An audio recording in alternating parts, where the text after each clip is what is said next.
Oni, please ask your daughter who impregnated her. Madame Belma shouted, standing in the middle of the living room. Her voice thundered through the house. Titi, who was standing at the corner, froze. What? You're pregnant? How? For who? She screamed in disbelief. Del, her husband, rushed in, eyes bulging. You better start talking before I descend on you, he warned. Their daughter, Mova, trembling and pale, began to sob uncontrollably. Slowly, with shaking hands, she pointed at someone. Titi's eyes followed her daughter's finger, and her mouth fell open in horror.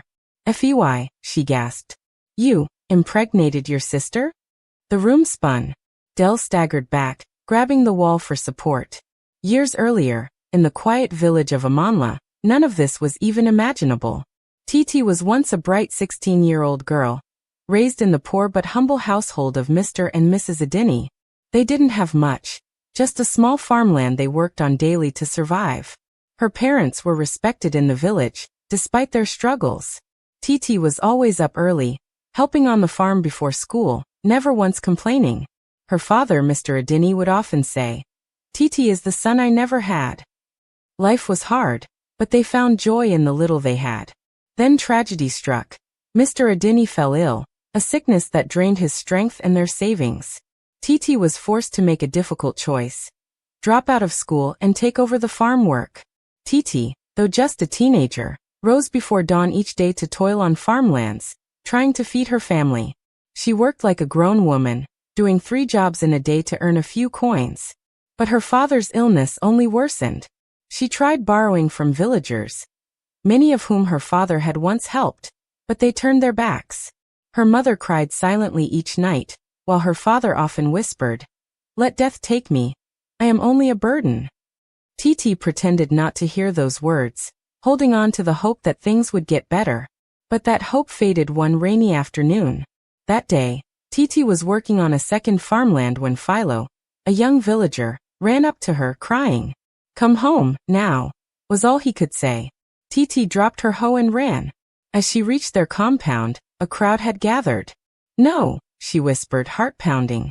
She pushed through the crowd and saw him, her father, lying still. One of the elders placed a gentle hand on her shoulder.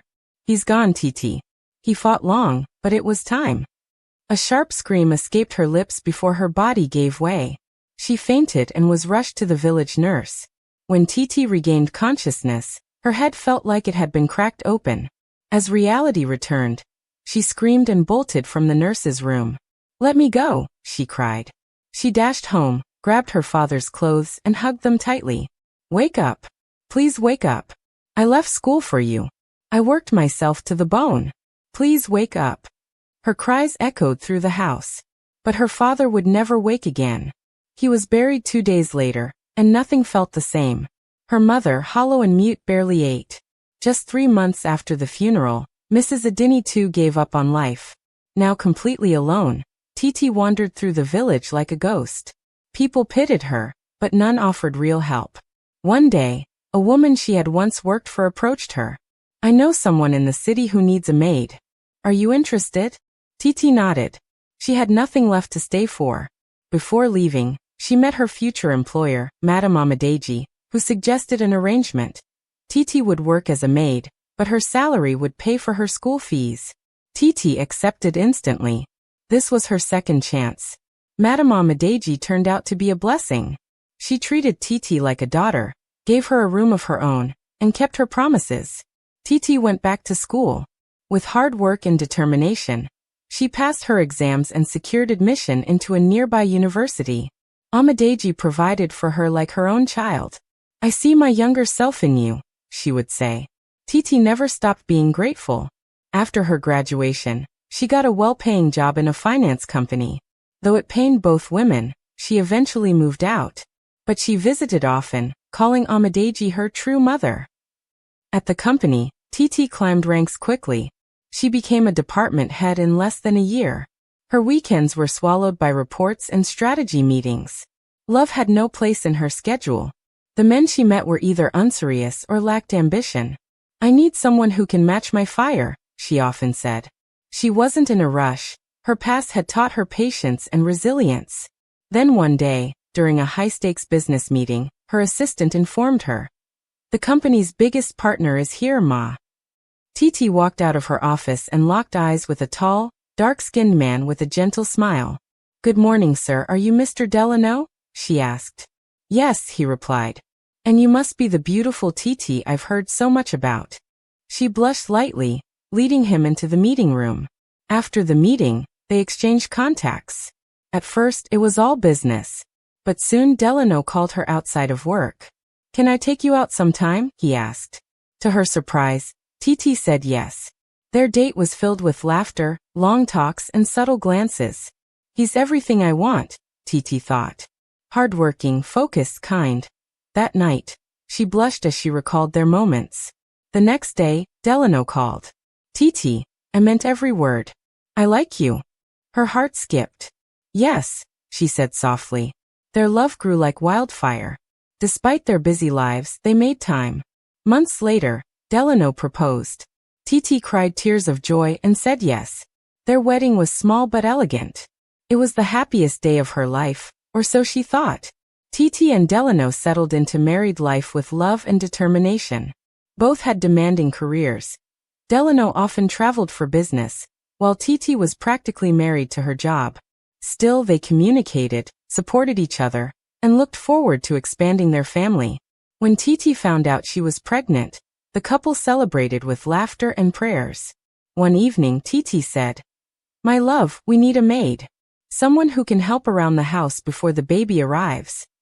Delano nodded. You're right. We need peace of mind. Together, they hired a young woman named Tisha. Tisha was in her early 20s, polite, beautiful, and very attentive. She quickly became more than a housekeeper. Titi gave birth to a baby boy, and they named him Fua. From the first day, Tisha carried the baby, fed him, bathed him, and watched him sleep. Ma, don't worry. I'll take care of him, she'd say. Titi and Delano provided everything, expensive toys, baby formula, diapers, but emotionally, they were distant. As their careers soared, their presence at home faded. Tisha became the face of comfort for baby Fua. Years passed, and Titi gave birth again, this time to a baby girl named Muva. Tisha continued her role as the children's caretaker. She woke them for school, tucked them in at night, and was the only consistent figure in their lives. Titi and Delano loved their children in theory, but in practice, they showed up with gifts, not presents. Mommy is working, became Titi's usual excuse. Daddy is traveling, was Delano's. The children learned not to expect more. They clung to Tisha, who treated them like her own. One day, Fua returned from school with a flyer. Mom, the school said there's a PTA meeting next week, he said. Titi, typing on her laptop, didn't even glance up. Give it to Tisha. She'll attend. But the teacher said parents must come. Fua, she snapped, standing abruptly. Can't you see I'm busy? Go to your room. She dragged him out and scolded Tisha too. Why didn't you stop him from disturbing me? I tried, Ma, Tisha whispered, kneeling. Fua cried quietly in his room that night. Something inside him began to turn cold. As Titi remained glued to her career and Delano to his frequent flights, the cracks in their family deepened. Fua, now 10, felt unloved. One afternoon, Tisha fetched them from school. She handed Muvu a toy and whispered to Fua, Come to my room. Inside, she locked the door and began behaving strangely. Kiss me, she said. Confused, he obeyed. She touched him, smiled, and said, You're a man now. When he looked scared, she threatened, If you tell anyone, you'll die. No, Auntie, Fua whispered. Good boy, she replied. That moment marked the beginning of years of abuse. Tisha continued molesting Fua regularly, manipulating him with gifts and emotional blackmail. He became addicted to the attention. This is love, she would say. By the time Fua turned 16, he had grown into a quiet, distant teenager. His sister, Muva, now 13, was unaware of the dark secret lurking in their home. Every Sunday, Titi dressed them in fine clothes and took them to church, where the pastor often praised her parenting. What a godly family, people said. Titi smiled as the pastor approached her after service. Mrs. Titi, he beamed, you're a shining example. Your children are so well behaved. It's God, she said humbly.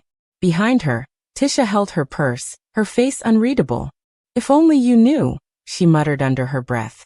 Instead of praising her, ask for your offering. Titi turned. Tisha, give me the white envelope in my bag. Yes, Ma, she said sweetly, handing over the money. That evening, Titi called her to the room. Thank you for taking care of Fua and Muva. Ah, they are like my siblings, Tisha smiled, hiding the truth. Later that week, Fua and Muva entered their mother's room together. Mom, we need to talk, Fua said. You and Dad, you don't care about us emotionally. You're never there. Titi, startled, exploded. What nonsense. Do you have a roof over your head? Food to eat. I worked at your age. You should be grateful. We're not happy, Muva added. You never listen. Rubbish. Titi shouted. Go to your rooms before I discipline you. Delano walked in. Calm down, he said. Maybe we should hear them out. You're spoiling them, she yelled, storming out. As Titi complained in the hallway, Tisha handed her a shopping list. Ma, we're low on supplies. Later, back in her room, Tisha laughed to herself. This woman is blind. Praised in church but clueless at home. She handed me her children on a silver platter. The next morning, Fua refused to go to school. I have something to do for Mom, he told Muva. She left and he stayed back with Tisha. They drank alcohol. She introduced him to drugs. This is our world, she said. And it was. A month passed. Titi watched her children from a distance and said to Delano, I think it's time we let Tisha go. Fua is 17. Muva is 14. They can manage. Delano hesitated. Let's wait until he turns 18 and gets admission. Why now? At 16, I ran a home, she replied. They'll learn. If you say so, he muttered. The next day they called Tisha. Thank you for all you've done, Titi said. Here's 500,000 Nigerian nairas. You can start a business now. Tisha knelt. Thank you, Ma. But inside, she was furious. She wasn't ready to let go. When Tisha told Fua she was leaving, he was devastated. He stormed into his parents' room. Why are you sending her away? He barked. You don't have time for us, and now you're chasing away the only person who makes us feel loved. Titi looked at him, stunned. Watch your tone, she warned. But Fua's face twisted in rage. You both are nothing to us. We are just surviving under your roof. The day I show you who I really am, you'll regret bringing me into this world. He stormed out. Come back here. Titi screamed, but Delano held her back. Titi turned on Delano. Why are you stopping me? He needs to be disciplined. Delano looked weary. He's right, Titi. We haven't been present. Let's talk to him. Talk. You call that nonsense talking? She snapped. Meanwhile, Tisha packed her things and left. That night, Fua lay on his bed, eyes open. His chest felt hollow. The next day he went to a friend's house. I need something to help me feel alive, he said. His friend handed him a packet of pills and a bottle. This will help. And just like that, Fua's world grew darker. Titi and Delano were away on another business trip. They sent money and made brief calls, but never asked real questions. For a whole week, Muva and Fua stayed home alone. One night, Fua entered Muva's room. Let's drink. I'll show you how. She hesitated but followed. Soon alcohol became normal for them. Then one night, things escalated.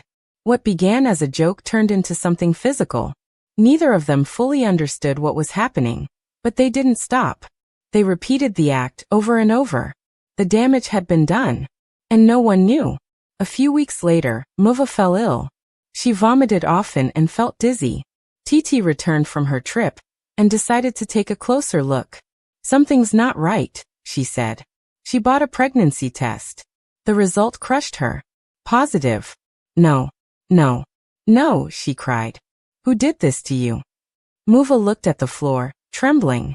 I said, who is responsible? She shouted again. Delano entered. What's going on? She's pregnant. Titi screamed. For who? Delano asked. Muva burst into tears. Slowly, she lifted her finger and pointed. Titi turned and followed Muva's finger. Her heart stopped. Fua, she gasped. No. It can't be. Delano's face twisted in horror. Phew, you, he staggered backward. Somebody wake me up. TT screamed, grabbing her husband's shirt. Jesus! Delano shouted.